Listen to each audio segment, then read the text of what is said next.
Hey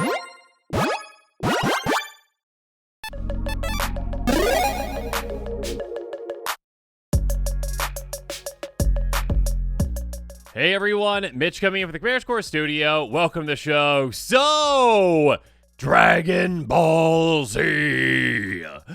Anyone else watch that just all the time? Just like came home from school, went right to the TV and threw on, I can't remember what channel it was on.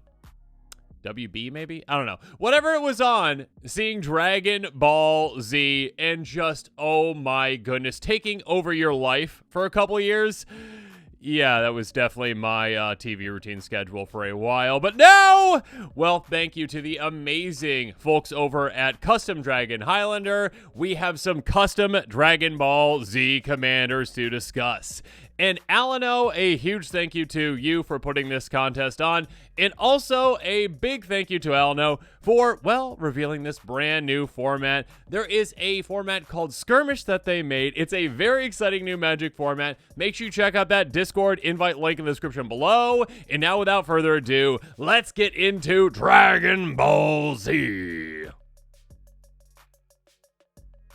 And coming in at 10th place from Boros, we've got Trunks, Future Warrior, a 4/2 human alien warrior with first strike and haste for 3 mana in Teamer. Whenever Trunks attacks, you may have it phase out. If you do, it phases in.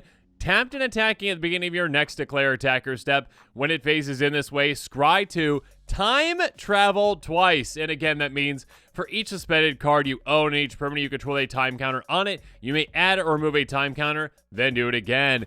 And this is what Boros had to say about the design. The most memorable character for me as a kid was Trunks. If I'm honest, it was definitely the sword. I wanted to utilize his time-traveling storyline and abilities, which inspire the card you see. I love the idea of suspending a bunch of spells, then when Trunks comes back in time, you sling a bunch of spells all at once and look ahead into the future to secure your next move. I think it'd be a pretty fun spin on the suspend style cards we've seen in the past, with Alando the Seer and Joyer the Gitu being powerhouses with Trunks. Time travel to change your fate and win. Oh my goodness, Boros. This is such a nostalgic design. I love it. And yes, it is the sword in the time traveling. I love that. Good call outs on both Alando the Seer and Joyer the Gitu. Amazing cards to get out. Start just getting a lot of cards out there. Time travel madness. Absolutely love it. Again, 10th place finish. Congratulations, Boros. Moving on to 9th place from Chicken SA, we've got Goku, Pure of Heart, a 4/4 alien warrior for 4 mana in white. All creatures gain. Tap Goku's controller gains energy. That being said, again, this is a Jeskai commander because of that next ability. Is it colors tap? Exert Goku. You may pay any amount of energy, then deal twice that much damage to any target and counter any number of spells with a total mana value less than the amount of energy paid this way. And this is what Chigonese had to say about the design. Inspiration is Spirit Bomb. The reason Goku does a Spirit Bomb, white because Goku got to be pure of heart to use that Spirit Bomb. Blue and red because the bomb is blue in appearance and it does a ton of damage, which is red. Can be played with token strategies, that Deep Glow Skate that doubles counters, untapped strategies like Drum Bellower, and the dungeon version of that card. Well, Chicken SA, absolutely. My goodness, I love this. The most iconic thing to me about Goku is that Spirit Bomb. Just for 15 episodes or whatever it was, just holding it up, just holding.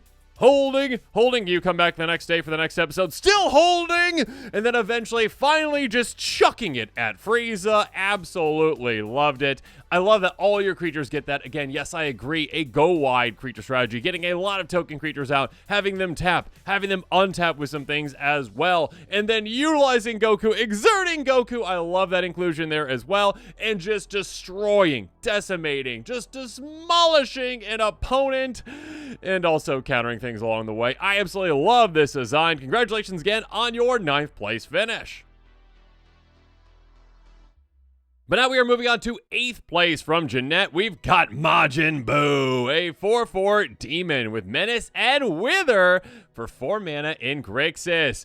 Pay 1 in Rakdos colors. Majin Buu deals 2 damage to any target. If a creature dealt damage by Majin Buu would die, instead exile with a candy counter on it. Majin Buu has all activated and triggered abilities of creature cards, exile with candy counters on them, and get +2/+2 for each of those cards.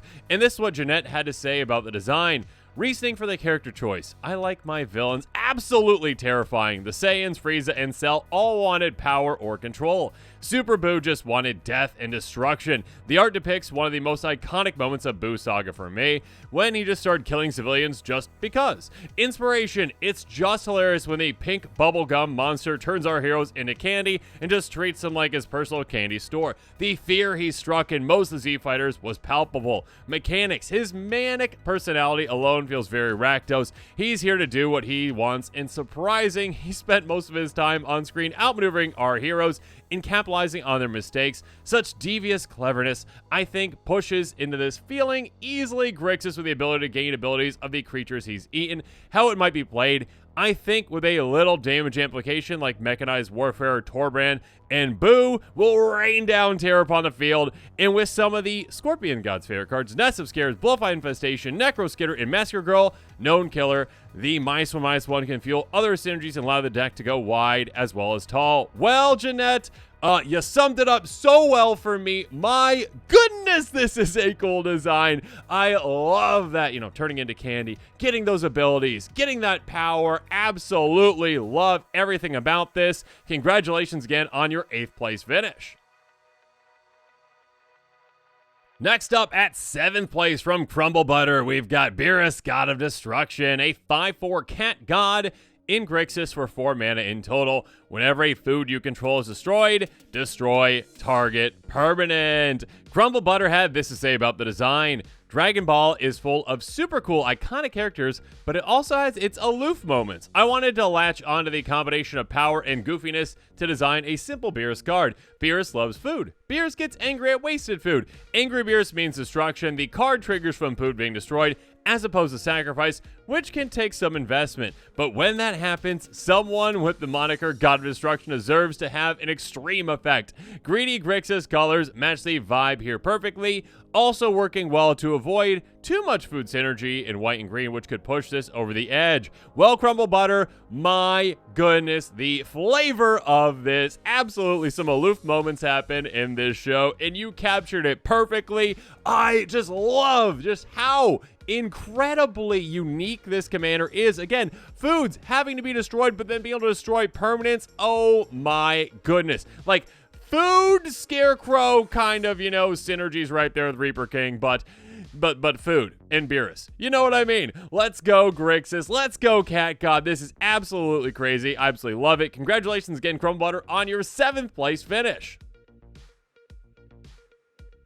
Next at 6th place, though, we've got Fellas's Cell Perfected, a 5/5 mutant with first strike that costs 5 mana in Jund.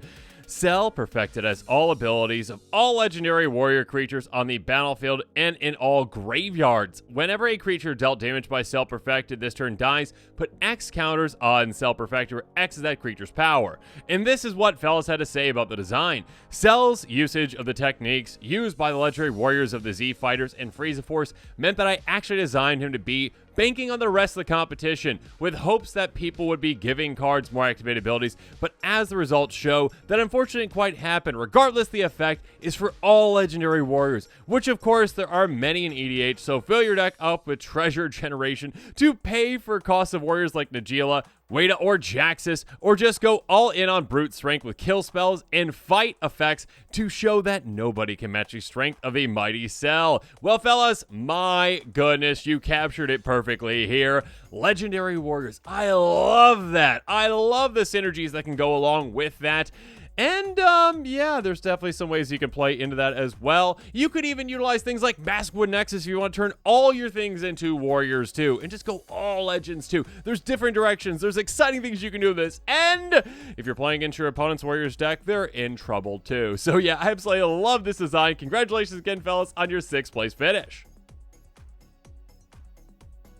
But now we are moving on to 5th place from HH Deception. We've got Shenron the Eternal, a 7/7 Dragon Spirit God that costs, here we go, Snow Mana, colorless, white, blue, black, red, and green. Flying, Vigilance, Trample, Ward 7. When Shenron dies, you may exile if you do choose one. Draw 7 cards, you gain 7 life. Put all creature cards from your graveyard on the battlefield under your control. Reveal a card you own from outside the game, or choose a face-up card you own in exile. Put that card into your hand. And this is what HH Deception had to say about the design. For a Dragon Ball theme, I had to choose Shenron, the iconic titular dragon himself. How do you summon the Eternal Dragon? By collecting the 7 mana symbols. I mean, Dragon Balls, of course. Once summoned, his power is yours, and as with the Spirit Dragons of Kamigawa, Shenron has a powerful triggered ability on death. You can ask him for life and knowledge, to raise the dead, or to make your own wish in the magic sense of the world. For deck building, his abilities are so strong, really win the game on his own. Finding a way to cast all 7 mana symbols in the first place will be your true challenge. Well, HH Deception, yes, I love it. Oh my gosh, those 7 mana symbols, these 7 Dragon Balls. Oh yes, Ward 7 too. All the 7s, draw 7, gain 7. So much power to be had here. Absolutely, you can go to a lot of different exciting directions. I love the design. I love the wish aspect. Congratulations, HH Deception, on your 5th place finish. But now let's move on to 4th place from King Roni. We've got Brawly. First up, the front side of the card, Brawly Malice Restrained, a 5/5 menacing alien warrior with 3 mana in Jund. Brawly enters the battlefield under the control of an opponent of your choice. Brawly attacks each turn and must be blocked if able. Whenever Brawly takes damage, put that many counters on it. Then if Brawly's power is 15 or greater, exile Brawly, then return to the battlefield under its owner's control. It flips over into a 10/10 alien warrior, flying, menace, and indestructible. Brawly Legendary Super Saiyan. If Brawly Legendary Super Saiyan would attack, it fights another target creature instead. Whenever Brawly takes damage, put twice that many counters on it. At the beginning of your upkeep, if Brawly's power is greater than 100, you win the game. And this is what King Roni had to say about the design. Brawly from DBZ has always been my absolute favorite character, an interpretation of said character. He's evil, he's a unit, and boy is he fun to watch mop the floor with the Z Fighters. Naturally, I wanted to capture his performance in the DBZ movie that introduced him. He'd start off out of his own control, go beating up people, and eventually break the bonds of his mind control and just start bullying everyone with immense power. His alt win condition is a reference to his planet-busting abilities.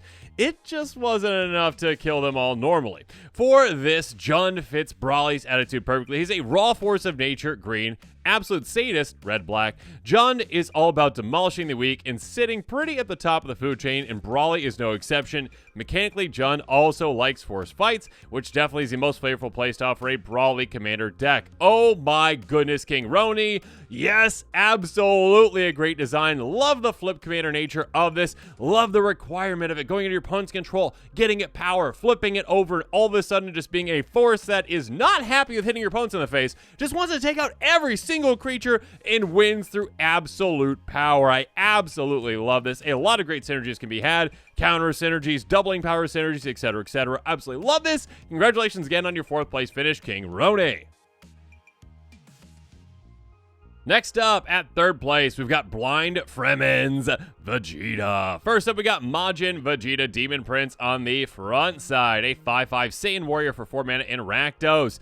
Big Bang Attack. Whenever you cast a non-creature spell, mill a card, then Vegeta deals 2 damage to target creature. Whenever a non-token creature dies, go target creature. Then if there are 10 or more creature cards in graveyards, transform Vegeta. Flipping over to Majin Vegeta Redeemed. A 5/5 Saiyan Warrior with Final Atonement. Pay Boros colors, sacrifice Vegeta, creature control, phase out, Vegeta does 10 damage to each creature. And yes, this is a very cool design. Oh my goodness, I love that you are just demolishing the field, taking out creatures, goading creatures, forcing fights, getting creatures into graveyards, and once that happens, my goodness, you get such a cool backside of the card. You get Vegeta, who is ready to sacrifice himself for the greater good. Sacrifice it, save all of your other creatures, and all of a sudden, wipe out your opponent's creatures. Damage doublers can be absolutely amazing. With this, I mean, the damage tripler is just pretty absurd, but I absolutely love that concept as well. A really cool design. Love this flip commander. Congratulations again, Blind Fremen, on your 3rd place finish.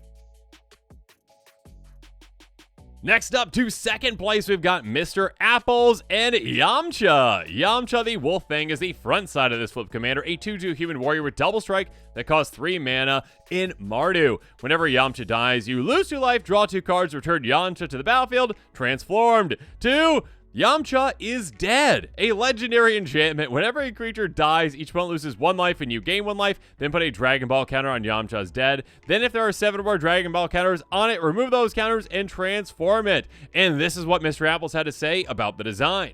With Yamcha, I was inspired by Edgar Charm Groom / Markov's Coffin and Bastion of Remembrance for the design. I knew that people were going to design cards like Saiyans and Frieza, race a lot of different transformations representing the growth of those characters throughout the series, and I knew none of them would fit Yamcha. I thought it would actually be funny to make a card that players are encouraged to kill off and is actually better dead than alive. That being said, I do admire Yamcha's character because although he has not grown much power-wise in comparison to the other characters, he still shows up to fight the major villains such as Buu, the android, and even the dreaded Sabermen, even if that means marching to certain death.